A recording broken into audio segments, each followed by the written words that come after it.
Hi, you're watching or listening to What If I'm Right? And I'm your host, Ian Heller. Before I get into today's show and my terrific guest, I want to remind you that shows like mine are essential to push back against the noise and propaganda that inundate and overwhelm our lives through legacy media as well as an increasing number of new media shows. We need insights. We need understanding. We need reliable information. We need honesty. We need integrity. We need shows like What If I'm Right to offer a balanced and insightful overview of our world so we know what's going wrong and can start trying to figure out how to get it right. So please hit subscribe, spread the news, tell your friends, tell your enemies, tell strangers, tell everybody.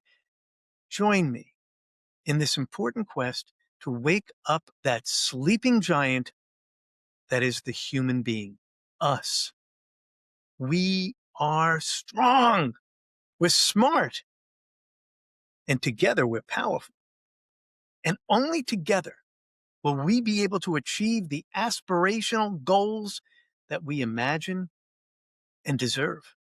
My guest today is a brilliant thinker and futurist, among other things, John Parikhal.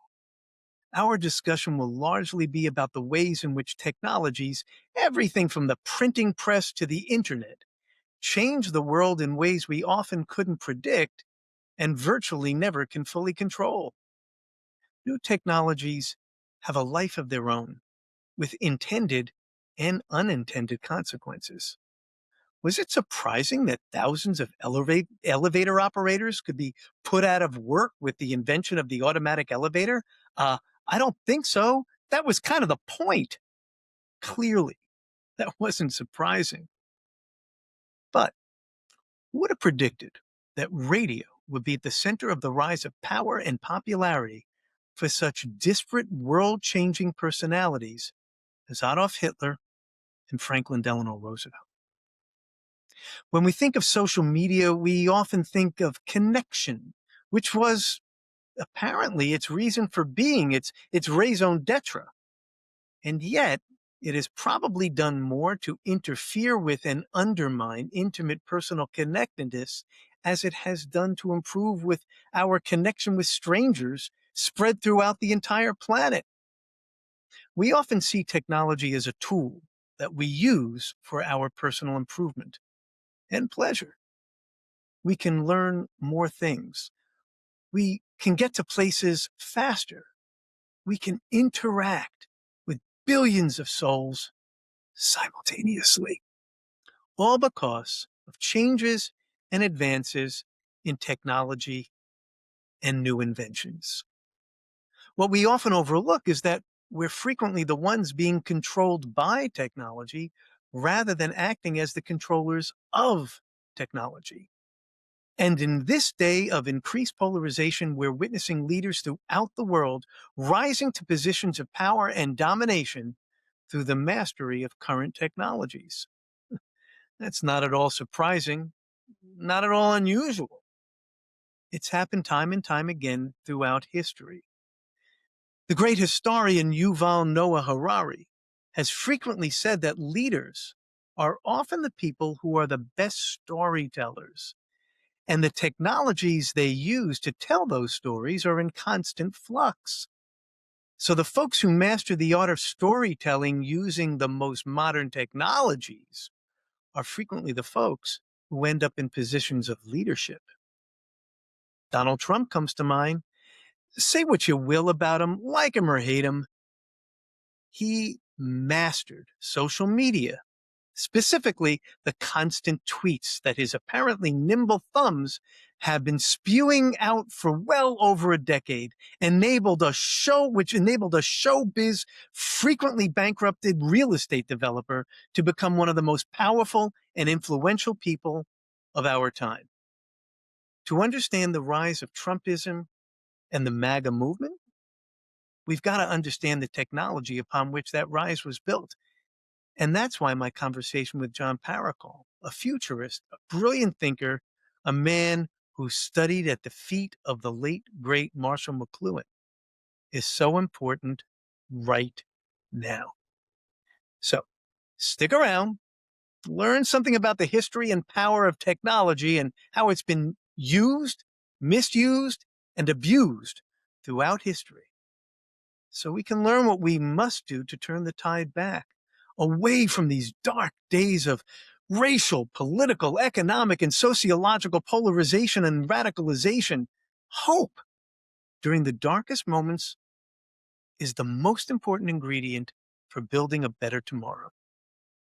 But before we can get to hope, we've got to understand where we are and why, so we can start to figure out where we must go and how. And remember, please, please, please, I'm begging you, hit subscribe so I and my team can continue to have brilliant thinkers like John Parikhal and others provide great, important insights into a world that at times feels like a world gone mad. You are listening to or watching What If I'm Right with Ian Heller, me. Before I introduce my guest, I just want to remind you, hit subscribe. I don't care if you hate me. If you hate the show, it doesn't, I don't care. Or I want subscription. I want you guys to subscribe. That's the way shows like mine are able to prosper on the internet. Oh, the big bucks. Anyway, today I have a wonderful guest, and I really mean that. His name is John Parikhal, president of John Parikhal and Associates. Having helped hundreds of companies, by the way, including one of my former companies, having helped hundreds of companies in different industry verticals, John is recognized as an accomplished, award-winning global market researcher, trend-spotting leader, creative strategist, and tactician, and creator of hyper-customized insight solutions that have helped companies identify the trends of tomorrow and profitably act on them. As far as you and I are concerned, John has a background of being one of the most remarkable futurists. It's a real thing, a remarkable futurist. And today, John and I are going to talk about his experiences with technology, specifically with one of the great gods in the media world, Marshall McLuhan, and how technology informs who we are today and perhaps what we're going to be tomorrow. John Parikhal, thank you so much for being my guest on What If I'm Right with Ian Heller. It's a pleasure. I'm glad to be here. Help in any way I can. Well, this is definitely helpful to me. I don't know about the rest of the people watching and listening, but I'm going to have a good time. So, John, there's so many different ways to describe you. I think you may be one of the only people I know who might have as many careers in his background as I do. More fingers and toes, not as many as, I think I have more careers than fingers and toes. But what I really want to focus on, if we can, for the limited time we have today, is how you see the world of technology and its impact on our socio-economic, political, cultural lives right now and in the future. Yeah. If you go back to McLuhan, his premise was that technology is extensions of the senses of people. That's what technology does. And he called it extensions of man, but these days we'd say of humans. And technology operates in a lot of different ways. There's physical technology, knives, forks, cars, things like that. And there's electronic technology, television, AI, the internet, and there's all sorts of other technologies in between. And what they do is extend the senses. And what happens when you extend your senses is it actually changes you as a Hmm. person, and you don't know it. And that's the biggest thing of all. Most people live unconsciously, not very aware, don't really know why they do it. I'm not saying this disrespectfully. It's just that the only time you get conscious is when there's a reason to do it. Otherwise, it's too much work. So people just kind of go through their life, and they are, and as a result, they don't take control of their lives. Their lives are taken control of, in many cases, by technology, just because it's there and because it changes the way they perceive. So Does it that have something to do with the comfort of not having to control something in your life, or I don't no? I don't think so. I think it's No? way more a convenience issue. That if technology makes your life better, you're going to like it. I was born in England. There was no central heating in our home. Uh, I tell you, central heating, the greatest technology, makes my life an awful. Indoor plumbing has to be up there.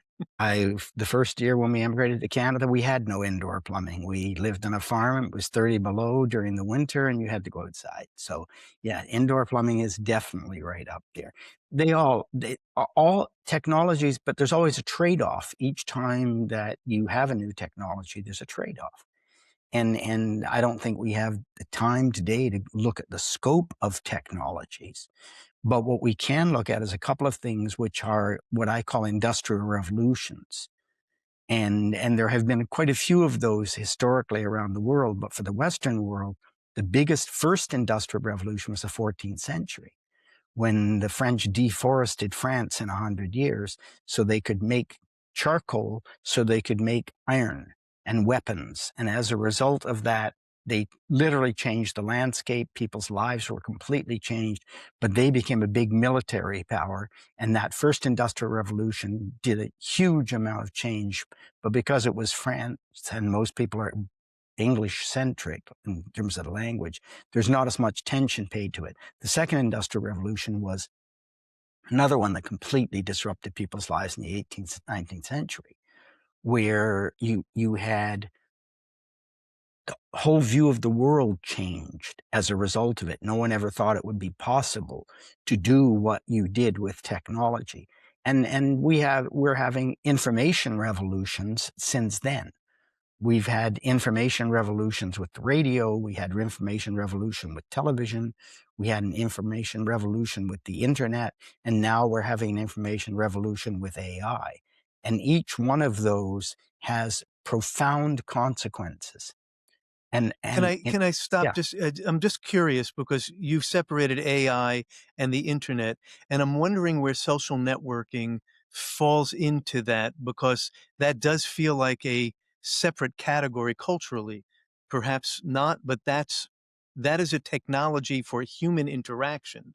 yes, social media is really the mob online. Hmm. I mean, that's really how I think we have to think of it. They gin each other up. They get each other going one direction, another direction.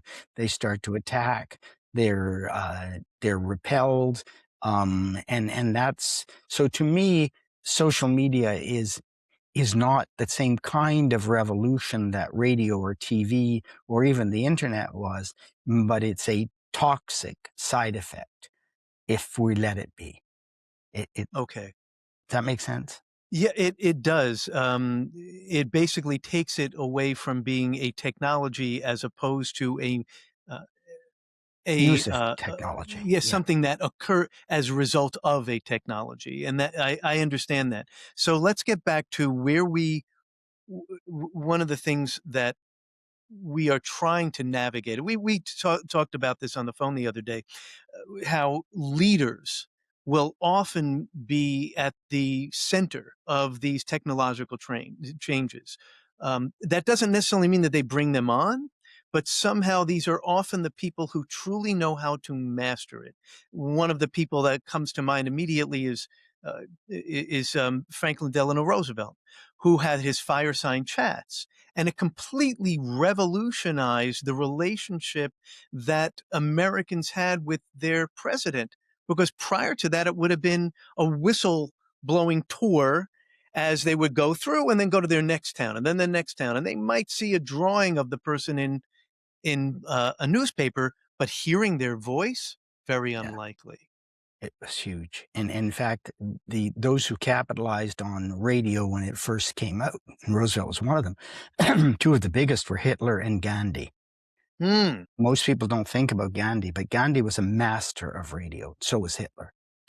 And between the two of them, they people understood it. Now, not surprisingly, the first people to take advantage of radio were con men. Ain't it always Okay, the way? religious and medical con men took advantage of radio and sold, everything from religion to fake cures. And it was the next step was the next group of con men, which is politicians, if you want to be that way, who also learned to use it. And radio is very different. Radio is very intimate. Radio has no picture. You can't not listen. Whereas with TV is completely non-intimate. You sit there, Hmm. you watch the TV, you're not engaged. You're eating dinner while they're showing you people's bombed bodies being dragged out of rubble, and you have no emotional feeling, which is a terrible thing that we no longer feel because we can't.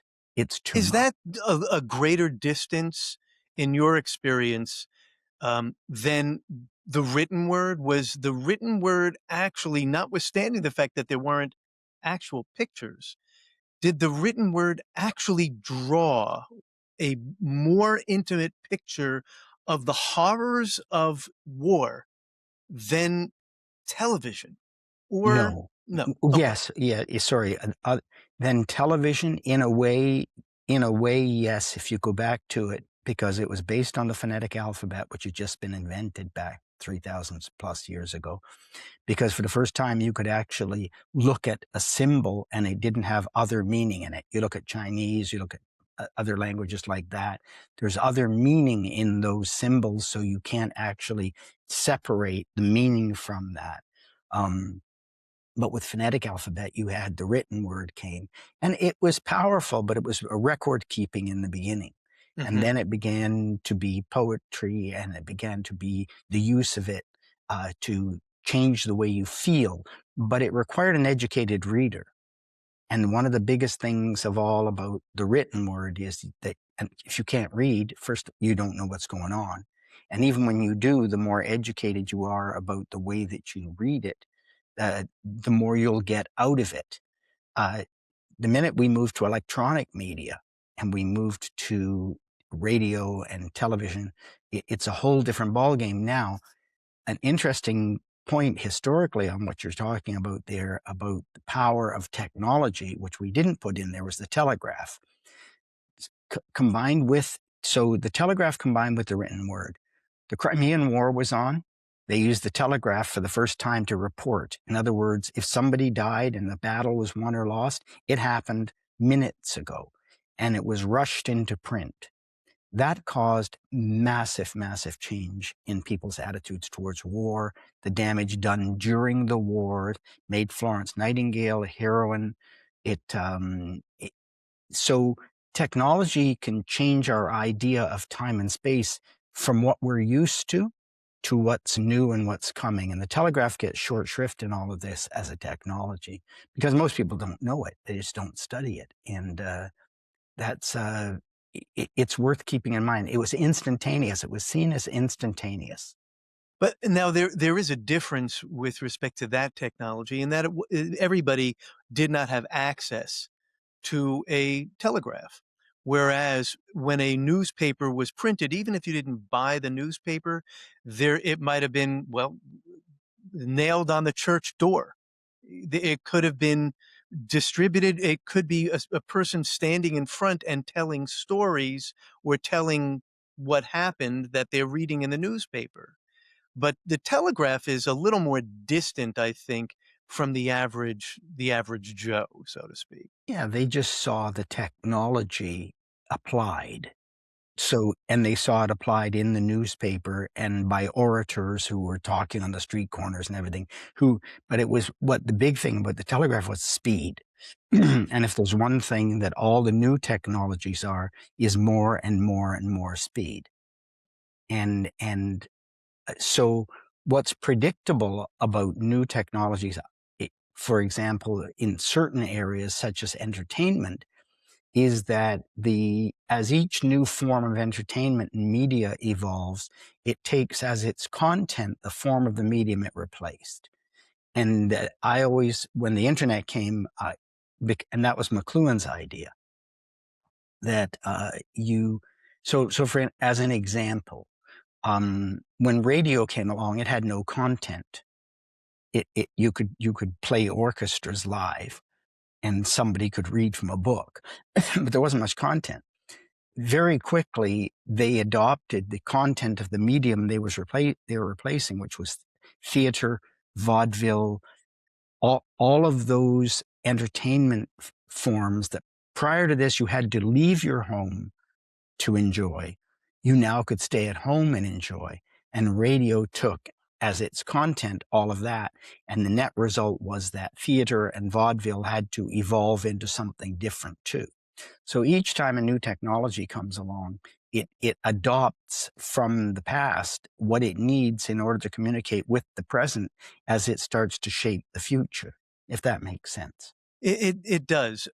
When you and I were talking about the technology, the technological history, radio, then television, and I'm not suggesting that necessarily John Kennedy mastered television, but he certainly was one of the greatest beneficiaries Mhm. of the power of the visual image.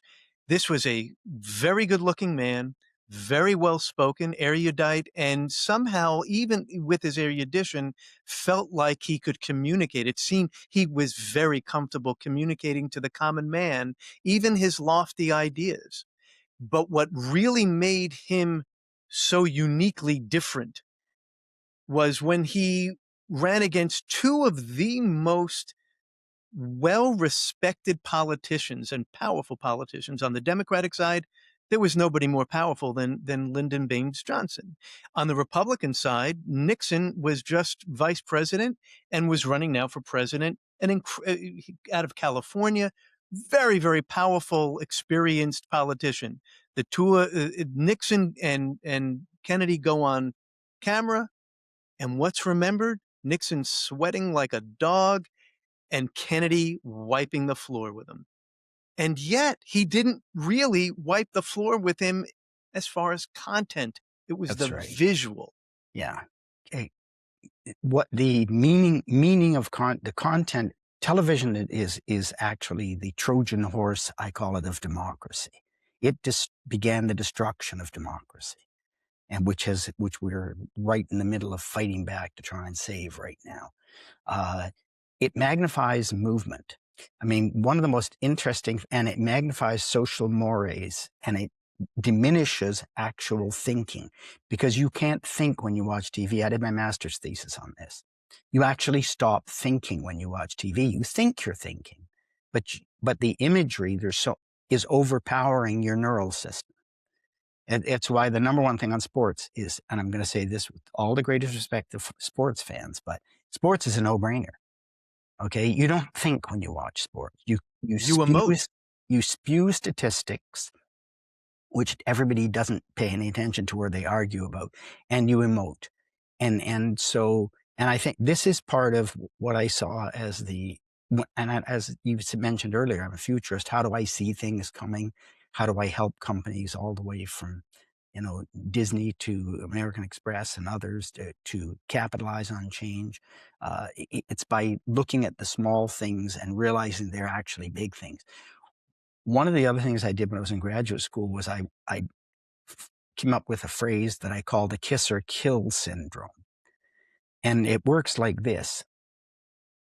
Television, television, if people remember the content, they'll actually only remember you and I and your green It's screen okay. I'm good with behind you that. and the shirt I'm wearing, because that's what people do because they're not paying attention. But kiss or kill was one of those aha moments when I look at the fact that television does everything in close-ups, as this podcast does. Now, there's only two times in real life you're ever this close to someone. You're going to kiss them or you're going to kill them. Okay, because they're either attacking you Boy, that Or simplifies things, doesn't it? I like to simplify things. I think it makes them really so you viscerally, your whole body is moving into a completely different emotional state when it starts watching TV for the first time. Now we're generations into TV, and so we've actually learned how not to feel. So one of the things that was predictable from television right away is that human emotions and human feelings would be diminished, especially in communication, especially in electronic communication. And then that we would actually start to have an increasing emptiness in our lives where we'd feel like we don't feel, if that isn't an oxymoron. And that hasn't gone away. If you look at it in podcasts, you look at it in all the different places that Joe Rogan. Okay, you look at Joe, and you don't think when you look at Joe Rogan on his podcast, you don't think, "What's he about to say?" You think, "Wish I looked like him," or "He looks cool," or "He looks tough." And therefore, you attribute qualities to him that you wouldn't might not otherwise. If you come on and if you're the smartest guy in the world, but you don't look a certain way, you got a problem. People who understand this today, for example, look at Higgsbets. I mean, he looks like, I don't know if it's true, but like a steroid pumped up meathead. But that works really well on Fox News, or did, because it shows strength and power.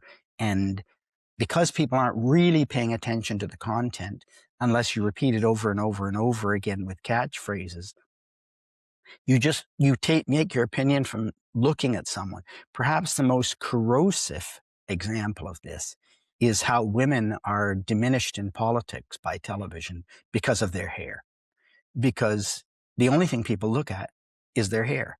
Women so they can criticize, judge, or admire it, and men so they can push women down.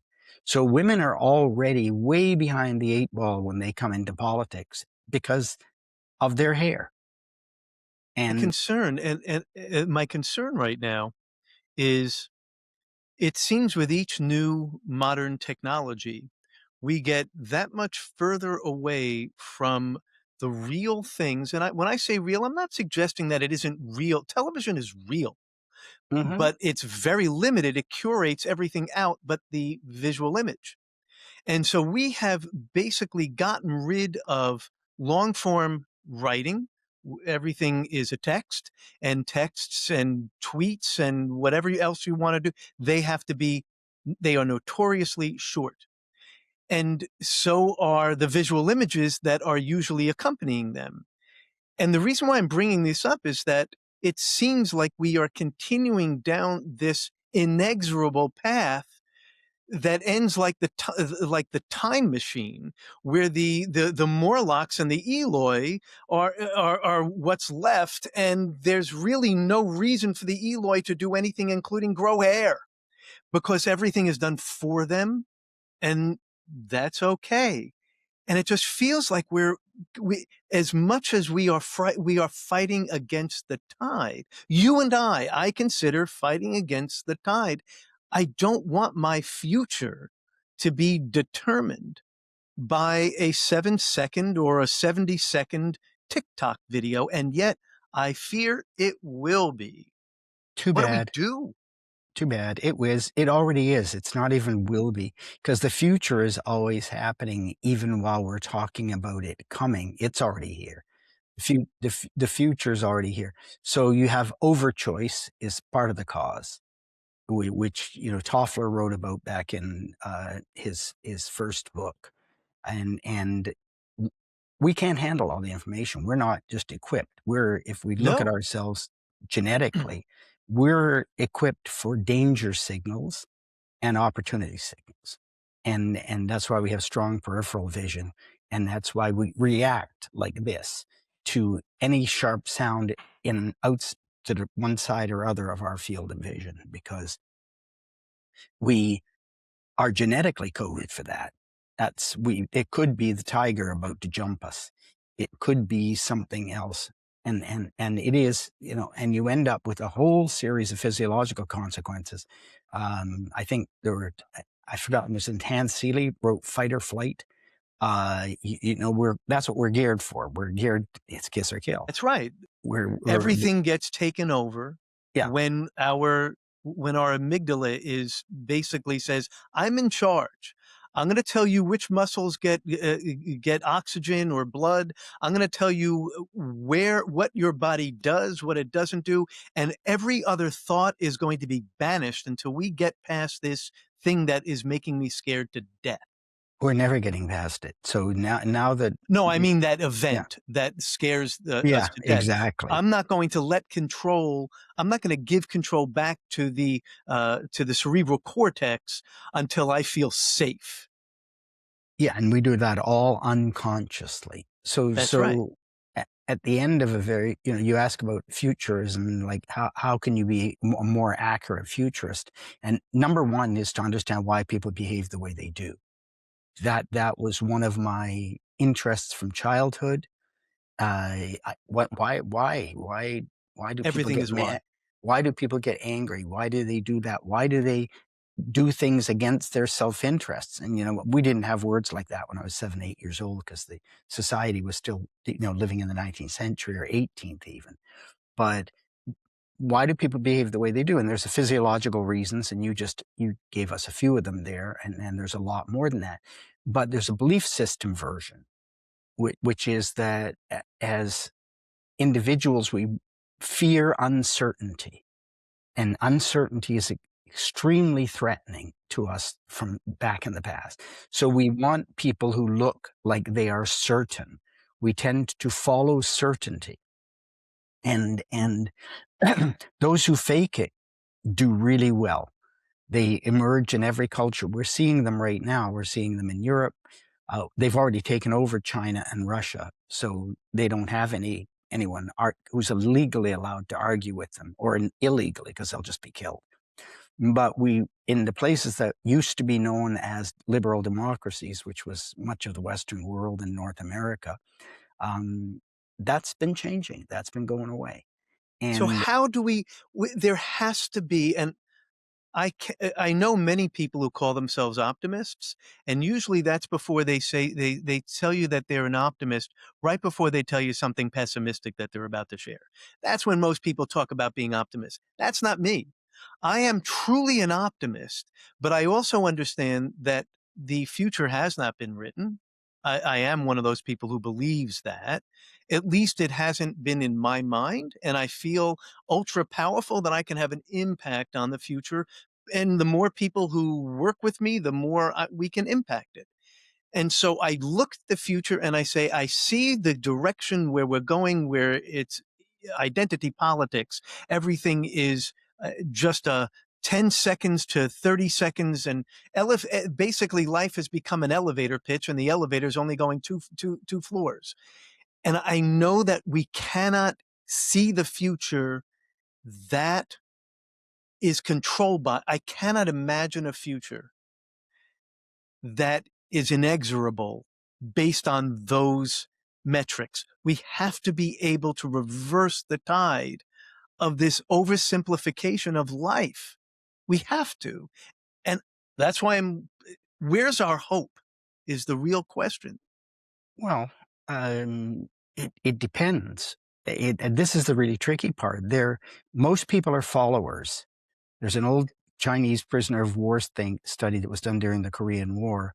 I don't know how much of it is 100% true, but I know a lot of it is that when the Chinese took prisoners in the Korean War, American prisoners, they put them all in a prison where there was big open yard where they could all talk to each other and meet with each other. And they ran cameras 24/7. And then the film, back in those days, they would take the film out and run at extremely high speed, and they would see these patterns emerging of people going here and there. And it didn't take them long to realize within 48 hours who the leaders were, who people went to innately or really. And they took those people and dragged them off to like the most inhospitable prisons, and there were no escapes as a result. And the number That's that, brilliant. I mean, of it's course it was. deviously brilliant, but brilliant. They had thousands of years of more experience in the Western world in getting ready for things. And what really became interesting about that is that the numbers. So the numbers that we saw, I don't know if they're true or not, but they feel intuitively close, is that out of every 20 people, one's a leader and 19 are followers. Percent. That's actually higher than I expected, but Yeah, okay. and who knows, as I said. But if you look at groups, it's like that. I remember my daughter when she was in school one day, kind of crying home, crying and crying. She's in grade 3 or 4, and she said, "Daddy, Daddy, Daddy, I want to be a leader, but no one is following me." And, and then, you're a father, you can't laugh out at when they're sobbing in tears, but it was like, yeah, guess what? That's why one of the biggest crocks of shit in the whole world, and I'm gonna say these words, is this business school crap that everybody's a leader. Okay. And that they don't, I'm not a manager anymore. I'm a leader. Guess what? You're not unless people are following you. And so let's put the right word on it. You're a director, you're directing them, you're a resource allocator, you're a lot of things, but you're not a leader, because leaders emerge in the school ground. You know it when you were a kid in school. Suddenly you just started following. This one kid would start to run and no one would follow them, and the other kid would start, and 5 kids would start, and the rest would come.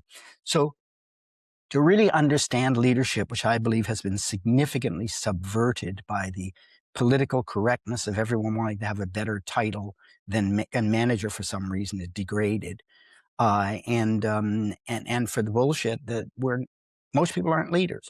But that's not bad news, because if we were, they'd be fighting all the time. It would be chaos. It would be Yeah. absolute chaos. And by the way, if I can share an anecdote for a moment. So I went to a writer's workshop, a 1 week long thing, and the person who was in charge of it, near the end of the week, said, every time I do this every summer, I always anticipate that there is going to be one person in the group who I'm not going to be able to get to follow me. And at the end of the Only week, one. Yeah. well, he said there's always one like troublemaker, is essentially. And so somebody asked, so who was it? And he turned to me and he said, it was Ian. And I said, interesting, because I had been really a very good student that week. And so he then said, I was completely wrong. And I actually chimed back. I said, no, you were completely right.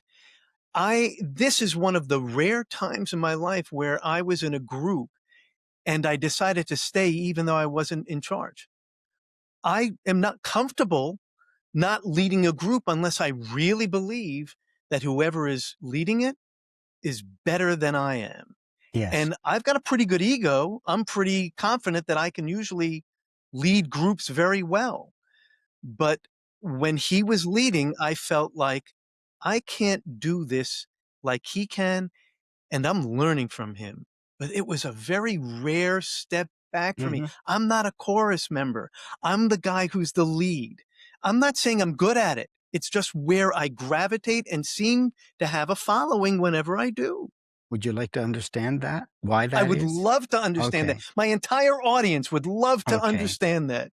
It's a personality characteristic. I'm Oh, glad you didn't say flaw. Thank no, you. no, it's a characteristic. And some of the measures of personality, one of them is independence and team dependence. And in how independent you are and how team dependent you are. How much do you like, will you join any team that will have you, or won't you? And people who are independent and highly independent, and there are fewer of them, make team membership conditional. And you just described it. And what they make the condition is whether or not they respect the leader. Because if they don't, they'll try and take over the team. Or And leave. That's exactly right. and you see that in business all the time. You see it in meetings. You see people don't understand it because they don't understand how personality ties into their behavior. But that independence, conditional team leadership is a big deal. They're the heckler in a crowd. Okay, the guy who was talking to you, he says there's always one person. Hecklers are highly independent. Okay, and if they don't agree with the team leader, they will start saying it out loud, even in meetings, even when there's risk, unless they've learned to manage themselves. So Once again, we're a very complicated species. And why do we perceive the way that we do? Well, one of the reasons out of 20 or 30 that have been pretty well identified now is personality. But it's not the only reason, but it can So get you I'd in like to bring that back now to the topic and our current situation. The man who has met, or the person who has mastered our current technology, the most, what I would consider to be the most important technology for politics right now is social networking, social media. And the man who absolutely mastered it well before most anybody else, at least in his position. And I know you said Obama. I believe that Trump did it significantly better because he did it on more things. Obama did it magnificently with raising money and awareness. Trump used it to completely control the second largest party in the country and the largest and most successful country in the history of the world. And he used tweets in large part yeah, to get there. a consequence of overchoice, which that ball started rolling in the 1970s. It's not like it stopped today. What do you mean? And the more choice you have, the more that you try to simplify. And the other thing that Trump did was he stepped right off the humanities into hate and fear and vulgarity, vicious attacks on people, personal attacks, and he unleashed something that society is designed to contain because innately that's exactly what we're like. We are fearful. And when you're fearful, there's only two things that you get from it. The flip side, when you flip the coin of fear over, is anger and hate. And hate is justification for your anger, and it's part of a breakdown in tribalism. If you we always form tribes as a species. Tribes historically have been 30 people roughly before one breaks off and forms another one. So Pack in a animals. planet of 8 billion people, you're going to have a lot of tribes. Hmm. And the way that democracies worked is we tried to pull our tribes into people of like-minded interests. So with Trump, it was just his willingness to do something that we had spent centuries controlling and corralling. So there was no genius there. It was just a manifestation of his personality that met with a new technology in the same way, as I mentioned earlier, that religious hucksters and medical con people were the first ones to use radio. So until they were reined in, literally, if you look at the Food and Drug Administration and everything, and the certifications of doctors and everything, it all came because of radio, because there were too many unhinged people out there persuading people that they should buy this medication or that medication over the radio, and half the time it killed them. It was usually alcohol and I don't know if it was real snake oil, but it was pretty close. So I think what happens is one of the other things about overchoice is lazy thinking.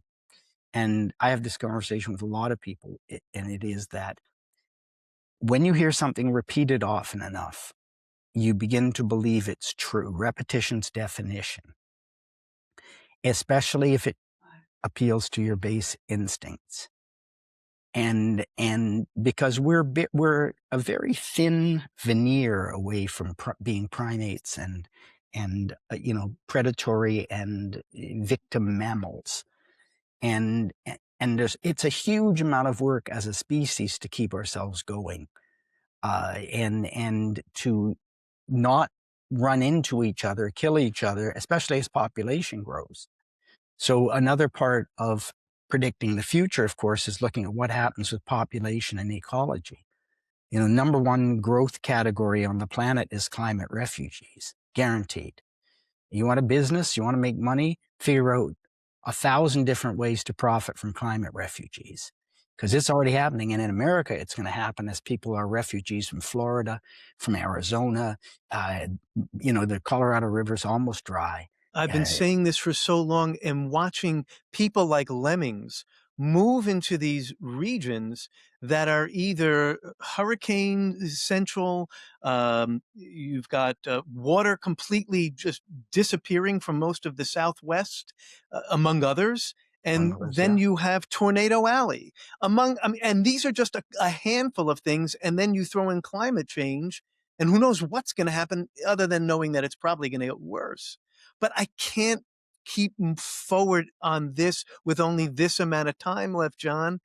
Well, I we'll come need back and do another one. no, that's fine, but I gotta leave people with a little bit of hope. How do we move forward and combat this simplistic ABC-darian way of thinking and selecting leaders? How do we fight back in a TikTok world? First, number one, turn off TikTok, which is getting the heroin drip to stop, or the nonstop cocaine addiction of just putting your face down in a day, night, be, because ultimately, we have to come face to face with the fact that most people, and this just is the truth, most people aren't that interested in most things. They're reactive rather than proactive, which is where we went in the conversation earlier. And what modern media has allowed you to do is be even more reactive than you ever could be before. I mean, the last big breakthrough in reactivity was the remote control for television. And instead of having to get up and actually turn it and think about it, you just sat there and you did this, and then cable came and you just, and then something got me. And then, and that is no different from TikTok. TikTok is just television on steroids. In It's the medium that really changes the way that you perceive. And it's hard to be proactive. It requires energy. So I'm going to give you your hope. Your hope is to take the time and the energy to find the leaders, because they're emerging, they're out there, and the ones who can pull us together. Because the China, Russia, they have dictators. They're never going to be able to do more than dictate to people, because they don't. They throw It's a away history. they throw away the massive intellectual power of their people, which would make them dominant in much better way than putting people in gulags. But, men, and it's mostly men, will be men, and they want to run the show.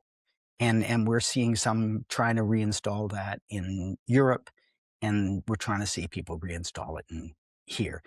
So the other piece to this, in addition to looking for leaders, is to understand yourself, and how you allow yourself to be manipulated. Adolf Eichmann, who was one of the guys who figured out how to turn on the gas for Hitler and kill all those Jews and gypsies and homosexuals and thieves, uh, and everybody that they gassed, when he was on trial before he was hanged, they asked him about how he got away with it for long. He said the death of one man is a tragedy, and the death of a million is a statistic. Mm, And if we mm. if we can't see that in ourselves, and we don't, then we are going to be reactive. For example, everybody likes the story, oh, the little kid who got, health care, and they can now walk because a whole group of people gathered money together, and tears coming down the eyes of the pancake makeup TV commentators as they're talking about it. Well, what about the million? What about them? Well, we're not genetically equipped to think of what a million human beings is about. Religions were invented to a certain extent, especially monotheisms, to help deal with that. But that's another conversation. So, we can lock out on this one. I'm happy to come back more. If you look at futurism, which is what we're talking about, the best thing you can do is seek out people who do scenario planning, because we can't predict the future. We can only model versions of it that might emerge. But if you do scenario planning, this might happen, this might happen. I was hired by a company to do this once. The company blew my mind. And now AI, of course, is doing it. And but one of the things that a big fertilizer company did, for example, in the scenario planning, and this is one I can talk about because it was back in the 1990s. They did scenario planning that included um, 2 back-to-back droughts in India.